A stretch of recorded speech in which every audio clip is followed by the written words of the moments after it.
아프리카 부르키나파소. 이 나라는 지구에서 가장 가난한 나라 중 하나입니다. 말라리아 교육도 잘 안 돼 있고 의료 기술도 턱없이 부족하죠. 이 때문에 부르키나파소엔 말라리아 때문에 죽는 사람들이 너무나도 많은데요. I don't even know a single person who was born here and has never experienced malaria. I just don't know any single person. Donc, il a sur le caloguri. Sumaya le yele refe. Aka jugu fana muso konmane fanfe. 아버틀린 가포노치. 임산부, 어린아이, 노인들을 가리지 않고 말라리아에 걸리는 시민들. 수마야 비 먹으면 저걸요. 소소를 비나는 수마야이. 모기는 지구에서 가장 위험한 곤충입니다. 지난 3분 동안 1000명이 말라리아에 감염됐고 그 중에 2명은 사망했습니다. 매년 72만 명이 모기 때문에 사망합니다. 모기가 옮기는 질병은 말라리아뿐만이 아닙니다. 일본 뇌염, 황열, 댕기열, 지카 바이러스도 모기가 옮기는데요. 이 질병들은 인간에게 너무나도 위협적이죠. 유럽도 과거 수세기 전에 말라리아에 시달린 적이 있습니다. 당시 유럽 사람들은 병의 원인조차 몰랐는데 1898년 그라시 그리고 로스라는 두 과학자는 말라리아를 옮기는 녀석은 바로 모기라는 걸 입증해냈습니다. This is Anopheles gambiae, the species that transmit the disease malaria. You can see some of these mosquitoes are already blood-fed. This means that they have taken their blood meal, so they can fly around and transmit the disease. 모기가 없으면 말라리아도 근절된다는 단순 명료한 결론. 이 사실이 밝혀진 직후 유럽에선 모기를 근절하기 위한 여러 가지 노력들이 있어 왔습니다. 그 중에 하나는 바로 DDT, 일명 살충제입니다. 유럽은 아주 오랜 시간 동안 모기 유충을 죽이기 위해서 모든 연못, 강가 등등 물이 있는 곳이라면 모든 곳에 살충제를 뿌렸습니다. 덕분에 유럽은 어느 정도 말라리아를 몰아내는데 성공했죠. 하지만 이 작업은 돈도 많이 들고 정치적인 안정도 필요합니다. 아프리카의 빈민국으로선 쉽지 않죠.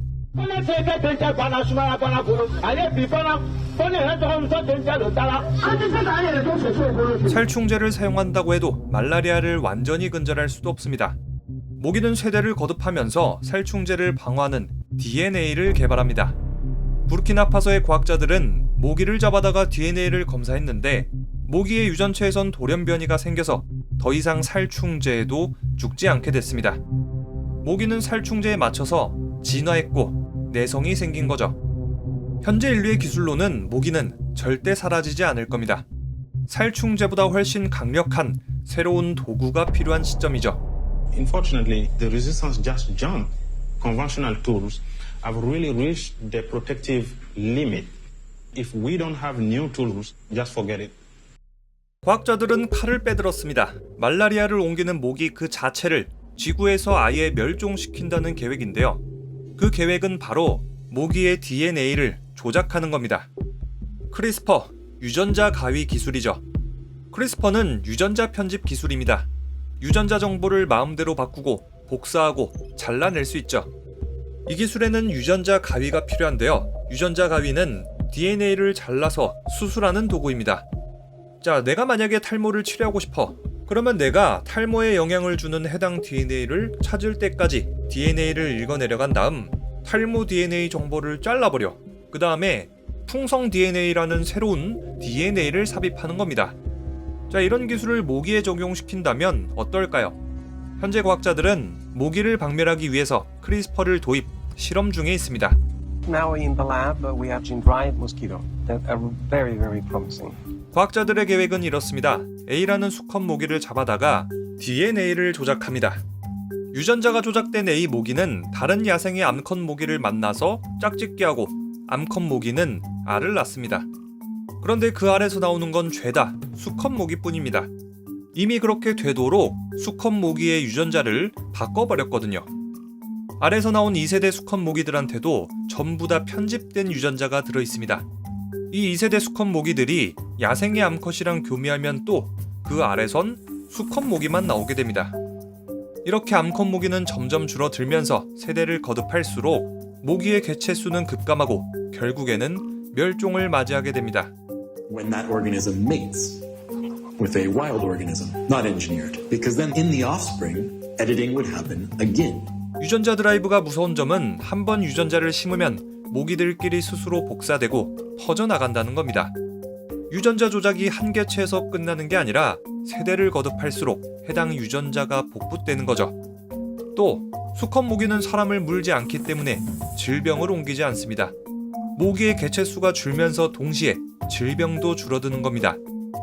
2018년 영국 임페리얼 대학 연구팀은 말라리아 모기의 유전자를 조작하는 실험을 진행합니다. 유전자 조작 모기, 일반 모기를 구분하기 위해서 유전자 조작 모기는 형광색으로 표시됩니다. We can mimic environmental condition in the tropics. Let's say a particular location in Burkina Faso, in Africa or Angola, we can reproduce very, very precisely temperature, humidity, light cycle. This allows us to predict what will happen when this mosquito are released. 유전자 드라이브 실험 결과 모기는 단 7세대에서 11세대 만에 멸종했습니다. 유전자 드라이브는 매우 성공적인 기술임이 밝혀진 거죠. Now I must say I'm convinced that the technology works. 뉴질랜드에도 정말 큰 문제가 있습니다. 세계 각지에서 들어온 외계종이 토착 동물들을 모두 죽이고 있다는 것. 뉴질랜드의 따뜻한 기후는 외국에서 들어온 쥐들이 번식하기에 아주 좋은 환경입니다. New Zealand's preparing for a rat population explosion of biblical proportions. 인간이 뉴질랜드에 처음 들어왔을 때 인간이 데려온 개와 고양이, 인간의 무차별적인 사냥은 뉴질랜드의 생태계를 파괴했습니다. 키위새를 비롯한 육지 새종의 거의 절반이 멸종했죠. 또 배에 실려서 뉴질랜드로 들어온 쥐들은 이곳에서 폭발적으로 개체를 늘렸고 토착조류를 1년에 2,500마리나 먹어치웠습니다. 현재 지구온난화로 뉴질랜드가 더 따뜻해지면서 쥐의 숫자는 더욱더 늘고 있습니다. 뉴질랜드에 있는 토착조류들은 생태계의 중요한 일부입니다. 새들은 식물과 물, 땅에 큰 영향을 끼치죠. 그리고 무척추 동물을 잡아먹으면서 개체수를 조절하는 역할을 합니다.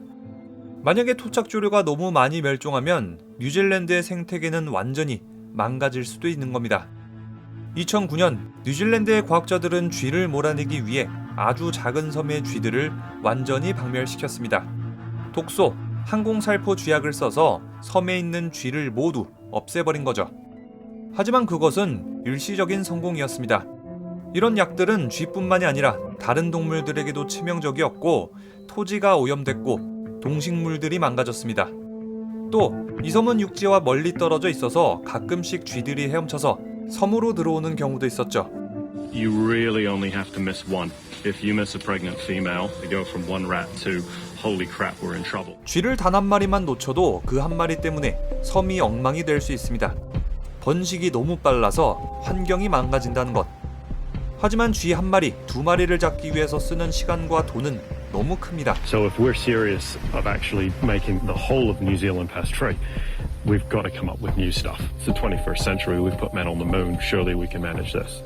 뉴질랜드는 외래종 때문에 망가져버린 생태계를 유전자 드라이브로 살리려고 논의 중입니다. To protect the native species and ecosystems by painlessly removing these invasive predators. 방법은 모기랑 비슷합니다. 번식이 불가능하도록 유전자를 바꾸는 거죠. So there would be no engineered genes left if this is successful. 하지만 이 기술에 반대하는 사람들도 있습니다. We have no right to try and eradicate one of those species. 누군가는 과학자들이 신노름을 한다며 하나님이 창조하신 것을 멋대로 바꾸지 말라고 하죠. Well, we'll play God today and bugger the consequences. What you can do to alter God's creation, compromise with spirit. 그런데 쥐의 피해를 정면으로 입는 주민의 생각은 다릅니다. We've been using poison for the last 50, 60 years. That's a lot. So let's be honest about that and say, look, we've got to be open to look at other ways. 뉴질랜드는 매일매일 토착 조류가 사라집니다. 찬물 더운 물 가릴 때가 아닙니다. 이미 망가질 대로 망가진 상태라는 거죠. Ecologically, in terms of sustainably, the world is broken. We have broken it. Invasive species are reaching the furthest corner of the planet. That's why I support eradication so much, even though in one instance it's killing everything at once, which sounds horrific. 뉴질랜드 정부는 생태계를 되돌릴 계획을 발표합니다. 뉴질랜드 총리에 따르면 2050년이면 뉴질랜드 전체에서 쥐, 담비, 주머니 쥐가 사라질 거라고 합니다. get rid of all pests by 2050 and maybe using what they call the gene drive. I mean, what are your thoughts on that? 정부는 유전자 기술을 긍정적으로 검토 중입니다. 하지만 반대 의견도 만만치 않죠. Every scientist that's spoken to us, and I've got a good 30-year experience, has ever provided an antidote or a formula to undo the mess that they usually end up with. Unexpected mutations and the unintended consequences have profound and dangerous impacts on our environment. 이들은 유전자 조작 기술이 군수 기업에 활용되는 것을 우려하고 있습니다. 곤충이나 쥐의 번식을 막는 기술은 우리 인간에게도 활용할 수 있습니다. Ultimately, you could describe it as an extinction technology. If they can do that to that, then the same tool can be used on other animals. 실제로 미 육군 그리고 미국의 군수 기업들은 유전자 드라이브에 막대한 비용을 투자 중입니다. 지금은 환경을 대상으로 유전자를 조작하지만 나중에는 전쟁을 위해서 유전자를 조작할지도 모를 일이죠. Military is investing $6 million in research into gene technology to control the spread of rats. Why are they spending all that many millions of dollars is looking for biological warfare? You know, we've heard lots and lots of nice words from the colonizers over the millennia that have proven to be hollow. 유전자 드라이브 기술엔 농업회사, 화학기업들도 큰 관심을 보입니다. It allows them to control nature. 만약 유전자 드라이브를 벌에 적용시킨다면 벌을 인간 마음대로 통제할 수 있을지도 모릅니다. 특정 작물에만 날아가도록 유도하고 식물에 가는 벌의 개체수를 조절해서 수분을 통제할 수도 있겠죠. 그런데 만약에 특정 회사만 유전자 조작으로 벌을 컨트롤한다면 이 회사는 아주 강력한 독점적인 지위를 얻게 됩니다. 앞으로 전 세계의 벌들은 모두 하나의 회사의 소유가 되고 나머지 회사들은 돈을 내고 벌을 빌려와야 될지도 모를 일이죠. 과학자들 그리고 국제사회의 의견은 계속해서 엇갈립니다. 지역사회의 허락을 받았다고 해도 유전자 조작 생물이 얼마나 위험한지 모르니 야생에 방사해서는 안 된다. 반대로 우리보다 말라리아에 시달리는 사람들의 목소리가 중요하다고 보는 학자도 있죠. It's a new technology. It has never been done. I wouldn't sit here today and say that this technology is completely free of risk. 유전자 드라이브 기술은 국제사회에서도 큰 이슈가 됐습니다. UN 모라토리엄 건의안에는 이 신기술이 도마 위에 올랐는데요. UN 모라토리엄 건의안이 통과된다면 관련 연구가 심각하게 제한될지도 모릅니다. There needs to be rules internationally saying a moratorium. There should be no release of gene-drive organisms at this time, and we would like to suggest text that makes this. 지역 주민들의 반발도 만만치 않습니다. 이들은 신기술에 대한 두려움, 자연에 대한 믿음, 인간은 신이 되려고 하면 안 된다는 종교적인 이유로 유전자 조작을 반대하고 있습니다.